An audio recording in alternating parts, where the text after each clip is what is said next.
Mr. Boogedy was a made-for-Disney movie that came out in 1986. It starred the guy from The Thing, Richard Masher, as the dad. Let's do what Max says.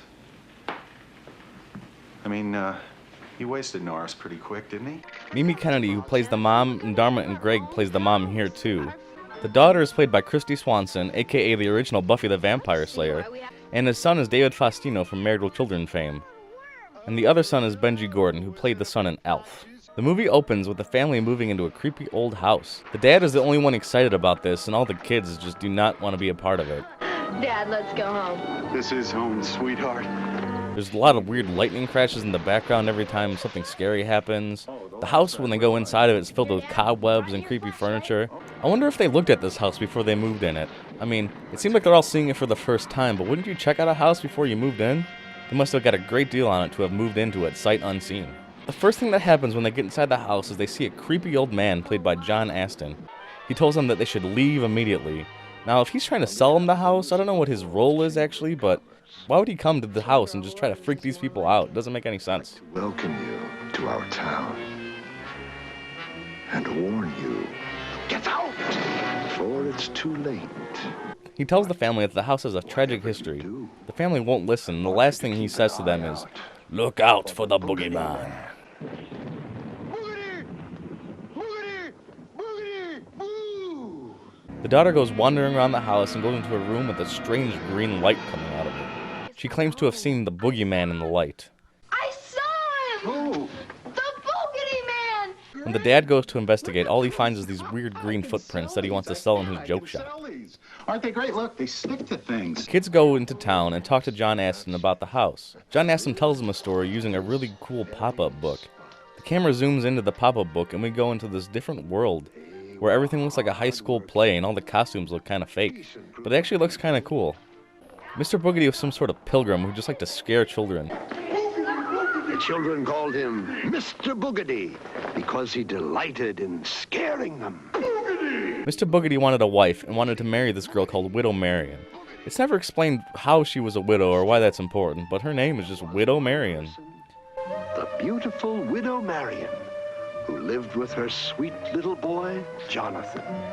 Well, she refuses Mr. Boogedy's offer for marriage, and then Mr. Boogedy summons Satan himself to sell his soul in exchange for some sort of magic cloak. I don't know why he wouldn't sell a soul just to make the girl fall in love with him, but he gets a cloak instead for some reason. A cloak so powerful, he hoped it might even give him the Widow Marion. Maybe he thought the cloak would impress her or something? I don't really know. Anyway, Mr. Boogedy kidnaps Widow Marion's son Jonathan in exchange for his hand in marriage. And he got so excited that he blew up his own house. He blew up his own house?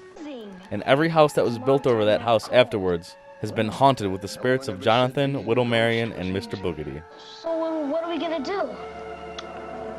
Well, if it were me, I'd move.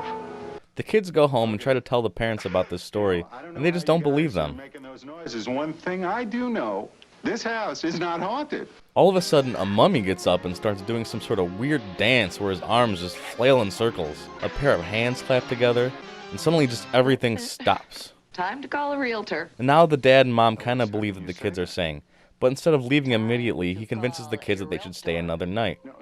I have an idea. Sleeping bags. We have sleeping bags. We'll camp out. In the middle of the night, the mom gets up and meets Widow Marion.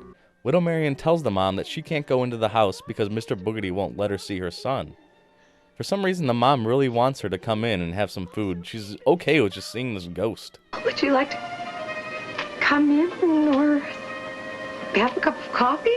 Widow Marion tells the mom that the only way to get rid of Mr. Boogedy is to destroy the cloak. And then there's a scene where the two little boys get separated from the rest of their family and meet Jonathan.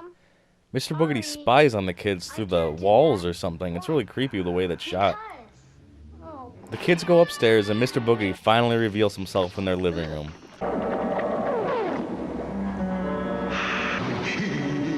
One of the funniest moments in this movie is when his dad tries to climb up the ladder and Mr. Boogedy casts some sort of weird spell on him. He just keeps climbing up and up that ladder. They didn't use any cheap reversal stuff. They just kind of had this actor just mime himself climbing up the ladder. One of the little kids turns on a vacuum cleaner and the vacuum cleaner sucks up Mr. Boogedy's cloak. What have you done to me? Now, what's interesting about Mr. Boogedy is that it wasn't supposed to be a made-for-TV movie. It was a TV pilot that just didn't get picked up. When it didn't get picked up, they just re-edited it and saw that they could make a movie out of what they had. Mr. Boogedy was so well received that they actually had a sequel. The sequel isn't as good, and I might talk about that at another time. Well, that's it, and good luck, and good night, and watch out for Mr. Boogedy. Besides, as we all know, there are no such things as ghosts. You wanna bet? Just kidding, just kidding. Carl.